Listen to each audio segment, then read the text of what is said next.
1921년 8월 7일 하와이 호놀룰루. 옛 하와이 왕국의 궁전이었던 피렌체풍의 행정부 건물에서 미국이 주도하는 범태평양 교육대회 개회식 행사가 열리고 있다. 범태평양 교육대회는 태평양 연안에 있는 미국, 캐나다, 일본, 중국 등 10여 개 나라 대표가 모여서 교육 문제를 논의하는 자리다. 이처럼 미국이 민간단체를 내세워 태평양 지역의 평화를 주장한 것은 제1차 세계대전 이후 승전국인 일본의 부상과 유럽의 추락에 따른 국제질서의 재편을 꾀하고 사회주의 국가 소련의 동아시아에 대한 영향력 확대를 견제하려는 의도의 일환이었다. 조선 대표 신흥우도 범태평양협회의 초대를 받고 참가했다. 식순에 의해 각국 대표를 소개하는 행사가 진행되었다. 사회자 조던 스탠포드 대학교 총장이 A, B, C 순으로 각 나라 이름을 부르고 일본 차례에 이르자 일본 대표 단장인 간단 아이브 남작이 나와서 간단한 인사말을 하고 단원들을 한 명씩 소개했다. 소개받은 단원은 자리에서 일어나 대회 참석자들에게 인사를 하고 앉았다. 10명의 일본 대표 소개를 마친 간단 남작이 뜻밖에도 조선 대표로 참가한 신흥우의 학력과 경력을 소개하고 신흥우 라고 이름을 불렀다. 순간 자중의 모든 시선이 신흥우에게 쏠렸다. 깜짝 놀란 기색이 역력한 신흥우가 가만히 앉아있자 사람들의 시선은 다시 사회자에게로 옮겨갔다. 잠시 후 사회자가 일어나서 코리아를 불렀고 그제야 사람들은 휴하고 한숨을 쉬었다. 단상으로 올라가는 신흥우를 바라보며 간단남작은 대일본 제국 교육계를 대표하는 단장으로서 체면이 구겨졌다는 사실에 기분이 몹시 상했다. 끓어오르는 한을 누그러뜨리기 위해 지그시 눈을 감고 회상에 잠겼다. 지난번 포르투갈 리스본에서 열린 만국상업회의에 귀족원 대표로 참가했던 간단남작은 세계 우대 강국으로 급부상한 대일본 제국의 위상을 새삼 느낄 수 있었다. 국가의 명운이 걸린 문명개혁이 성각자들이 필사적으로 영어를 배워 읽어낸 성과라서 더욱 만감이 교차했다. 영어학자로서 아쉬운 점은 서구의 문물과 기술을 재빨리 받아들여 서둘러 결과를 만들어내야 했기 때문에 국어교육은 등한시한 채 문헌 번역에 치중한 결과 일본의 영어교육이 변칙으로 흘러버리고 말았다는 것이다. 문자로 시작해서 문자로 끝이 나는 일본의 영어교육 형태를 두고 동료 서양인 교수들은 언어교육의 원리를 무시한다고 하며 영어교육에 관한 한 일본은 아시아에서 가장 후진 나라라고 쓴소리를 했다. 거기까지 생각이 이르고 간단남작이 눈을 떴을 때 장내는 웃음소리로 시끄러웠다. 신흥우의 농담 때문이었다. 사회자가 코리아라고 호명하자마자 단상으로 뛰다시피 올라온 신흥우는 잠시 숨을 고른 다음 유창한 영어로 말했다. Hello, I am 신흥우, representing Korea.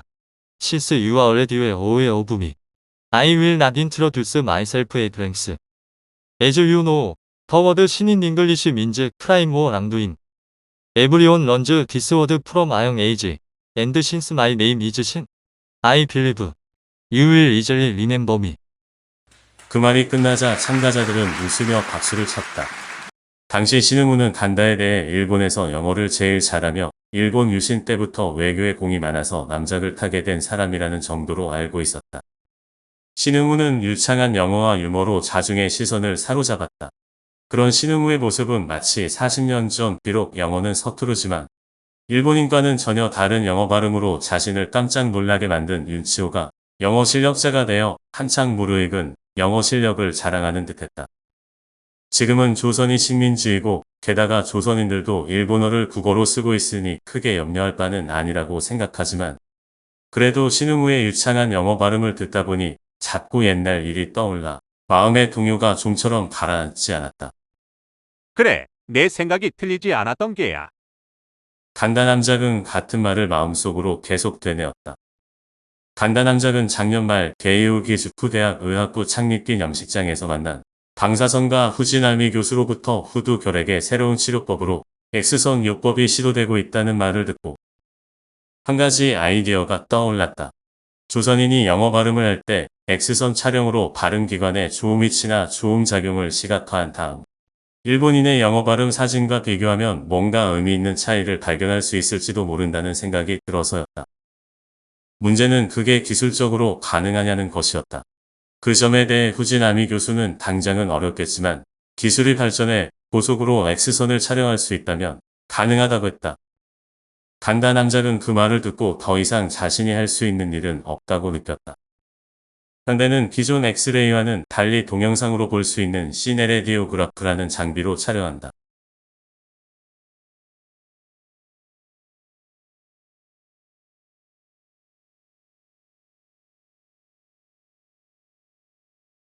신흥우는 그러잖아도 외국에만 나가면 힘이 펄펄 나는데 지난번 개회식 일로 한껏 고무되었다.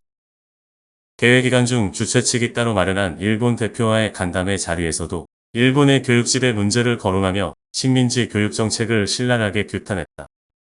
아울러 인성교육의 필요성도 강조했다. 조선 사람이 그런 식으로 과격하게 말하면 나중에 좋지 않은 일이 있을 터이니 신흥우에게 조심하라는 경고의 메시지를 전하는 사람도 있었다. 아니나 다를까 다음 달에 귀국하자마자 사이토 총독으로부터 보자는 연락이 왔다. 신 박사, 원로의 수고가 많았소. 총독 카카. 오래간만에 뵙습니다.